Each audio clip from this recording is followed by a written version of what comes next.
welcome back to my Let's Play of Where the Water Tastes Like Wine. So I decided, well, you know what I decided to do. Although, it's gonna be a problem.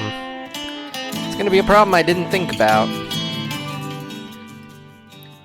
Because I wanted to go into Colorado to see that guy, but apparently, you know, the fucking mountains here are gonna make that a bit of a problem. Wonder if I can get around them. I mean, if not, it's not the end of the world. If not, I don't have to go up near Denver. Or is that Denver that I was just at? I don't know. It's all starting to blend together. In a way. Haven't even been playing this game that long. That's the thing. Only been playing for about 3.5 hours. Not really that long in the grand scheme of things. Got a lot of videos out of it for such a short period, mainly because I'm being more cognizant of my time and trying to make the most of it that I can. How we can do that, I don't know. There's the I-40.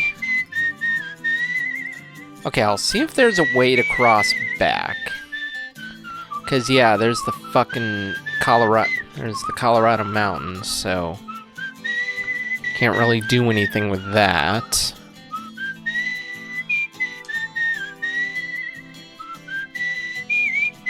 You guys are going to be of no help to me. There's a city over there. Oh, there's Denver. That's all I got, man. That's all I got. So, how far away from... Looks like the road would go through this river, so maybe I can get lucky, although I didn't expect to be going back this way, but I mean, hey. You never know where life's journey is going to take us. Just have to roll with it. There's an upgradable story.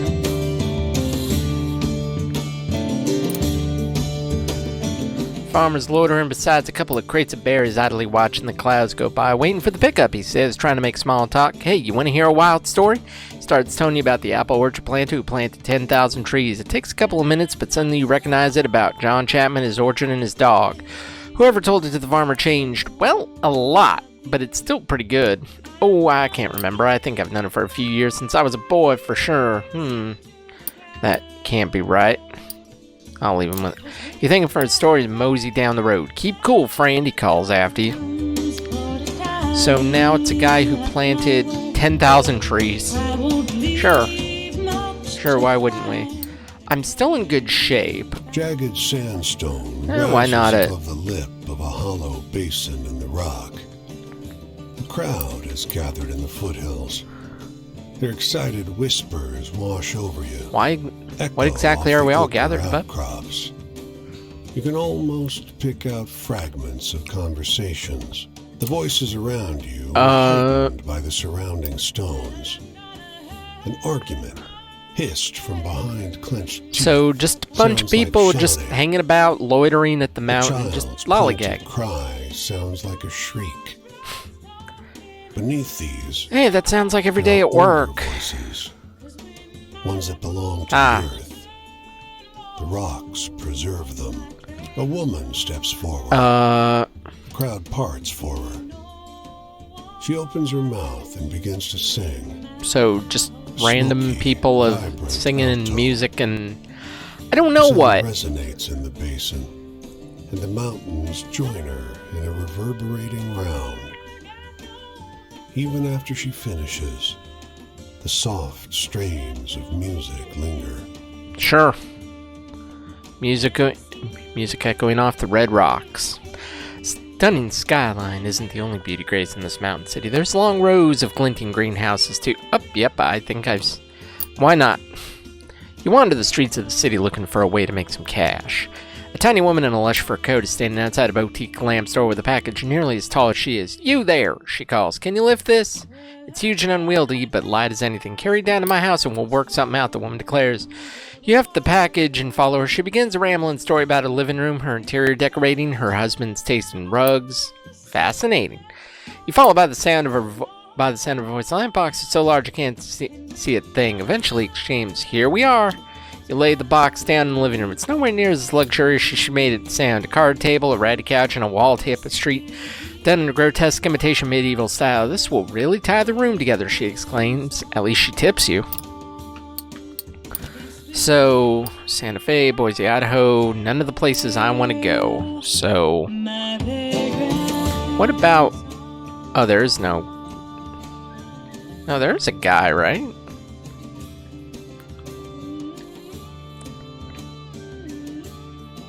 He's just north of me. Just north of me, huh? Is he in the next state? No. Because I'm pretty sure Wyoming is... Yeah. Oh, so he must be just a little southwest.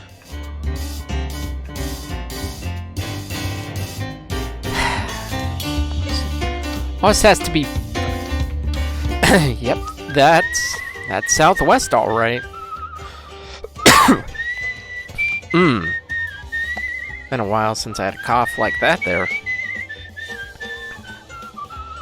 I think he is past the river, so it's gonna be a problem. Great, of course I'm getting tired. I need to find a fucking campfire. Because I don't feel like spending money. Granted, I could if I really wanted to, but I don't.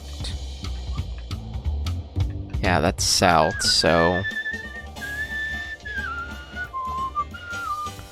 I don't think I'm gonna make it. I think the one thing I can do, though, is I can hitchhike. Hi, you, come here.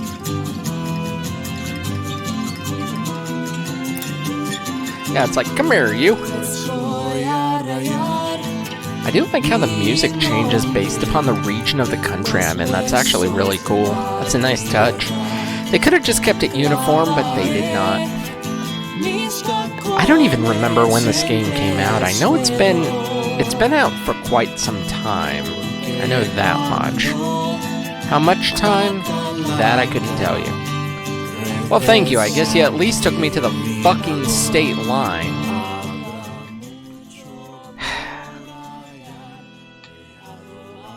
Doesn't really help me any. That is south, right? Where am I going? Oh, the woman is up northwest, so... Hey, you! Great, the fucking cloud makes it really hard to see. Hey, you, come here! Oh, you dick. Somebody!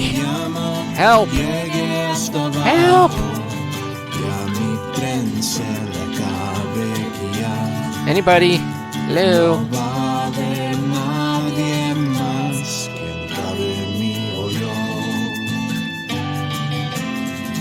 Skeleton on the side of the road needs help. Thank you.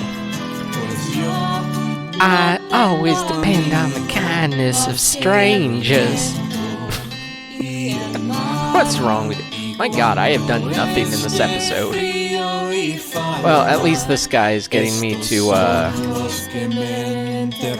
Yeah, looks like he's gonna stop at that town, and I think that's the campfire where that lady is, so...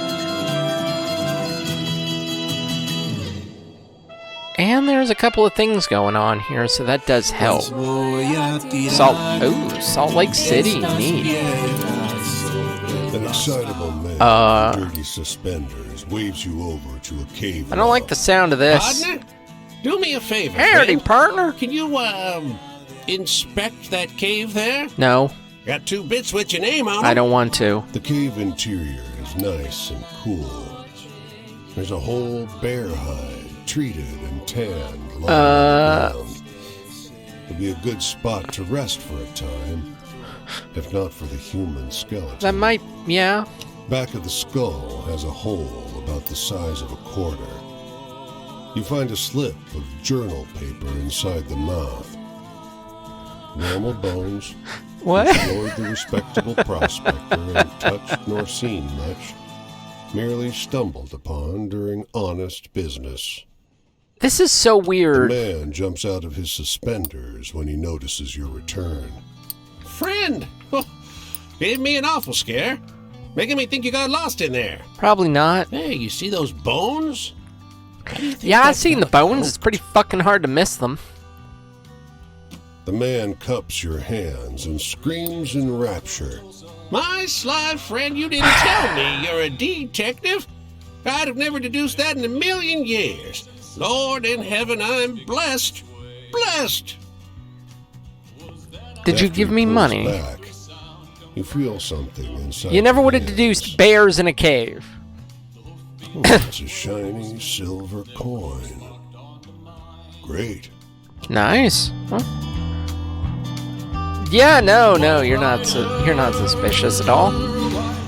You wait in the soup line for over an hour. It's barely crawling along. Around the corner of the building, and see far away a lone pair of nurses struggling to ladle out soup to hundreds. Gonna be waiting here a while longer, sighs the mother in line beside you.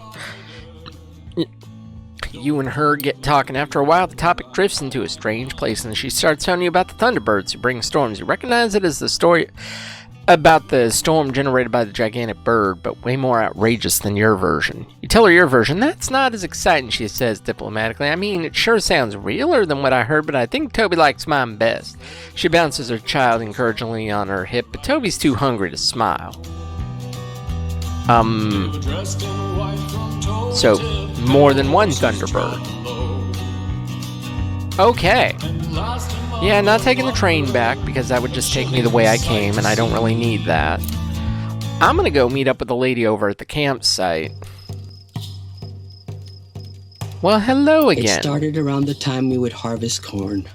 During this season, the Army of the United States of America raided our lands, burned our homes and crops, Wow. killed off our livestock. The Army told my parents that those who did not surrender would be killed or face death in the harsh winter weather. And so my Damn. parents surrendered. Thankfully, I was a strong young girl when we were forced to walk over 300 miles to Huildi, or Bosque Redondo, New Mexico territory. Damn, that's... I witnessed the death of many of our people, from the wise and caring elderly to the beautiful pregnant women, to young babes who were shown no mercy by the U.S. Army. Chicas, my friend, I need to laugh. Can you tell me such a story? Pretty sure I have a funny story in the pocket. Not them. Those aren't funny. Pigeon Keeper. Caroline. Damn it, I already told you one of the funny stories. Dead enemy's horse. Do we have something? No, that's definitely not exciting or funny. No. No. What about...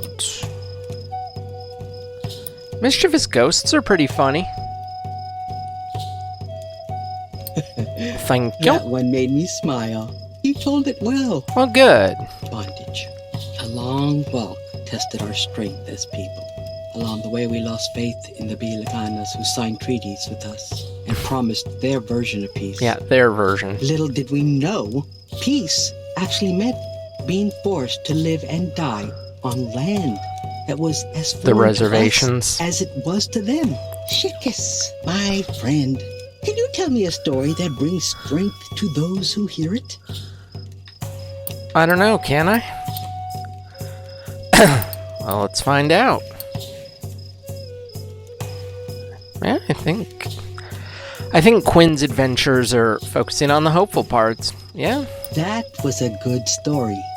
It pleases me to hear about people taking strength from each other, or from the land, or from themselves. Or from everywhere. Travel, as we passed Puzitza, I realized that it was the furthest away I had been from home. We Damn. were forced to walk over dark, coarse rocks that caused some people's feet to bleed. I held on tight to my medicine pouch, assisted the elders, and tramped forward. Man, some dark Chickas, tales. my friend, tell me a funny story. I am sure you hear many on the road. I think I already told you about the cow. Yeah. That's like the funniest story I got. Basket of kittens. No. Seagulls aren't exactly... Gotta be something.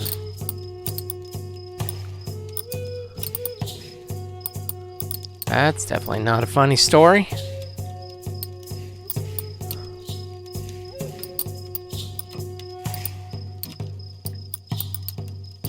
Yeah, I'm pretty sure that... Well, why not? Why not? It's good to laugh. We're getting there. Oh, the choices they made.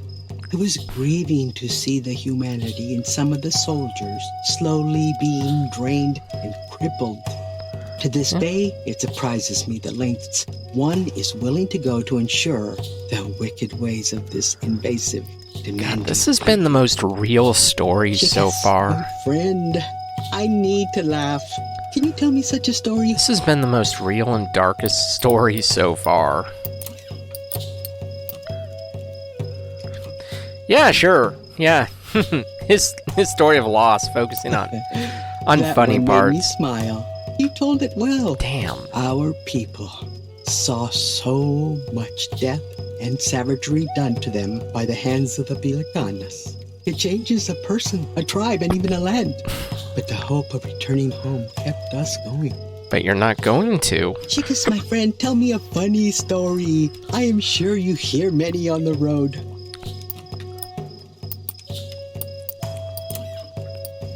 Well, still don't have a funny story, but sure. Yeah, Sure, that'll work. It's Damn, good to almost laugh. there. Almost to the end of Freedom. chapter 2 with If you you. ask me, the only choice a free person has out here in this newly forming country is to steal, cheat, lie, and murder. Yeah, that's about it. I refuse to succumb to those sick and wicked ways. Look, the sun is rising. Looks like My you're gonna be time back here is south in over. Utah I again. must travel onward this way. I think she's sticking here Will you because travel there too? seems If to you be this do, is her home. Please look for me. I would like to tell you more about the long walk to Hawilti and about what happened to my sister on the way. Jesus, lady, your story is just dark. Wow.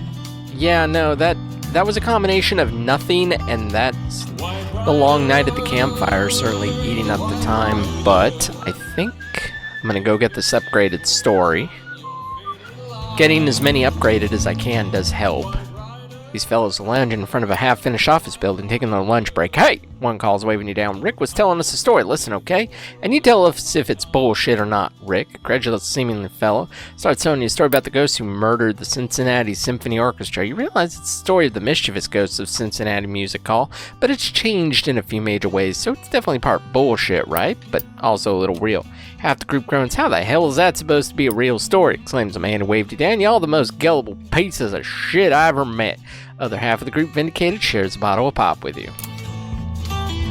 So now the ghosts murdered people. Wow. That got dark. Yeah, going up into the northwest, right? Yeah, no, I guess I'll cut through Idaho and then, yeah, Idaho into Washington and make my way back down south. It makes sense. I don't know, there's still plenty out there. Still plenty of stories, too. Wait. Oh. I didn't know I can do that. I guess if I have enough stories... I guess if I have enough stories gathered up, I can swap them around. And potentially get better ones. Yeah, but that makes sense. You know what else makes sense? Well, maybe not so much, but it does. The fact that I have to bring this episode to a close here. So, in the meantime, though, if you liked what you saw, make sure you give this video a thumbs up, subscribe to the channel, and of course, as always, thanks for watching.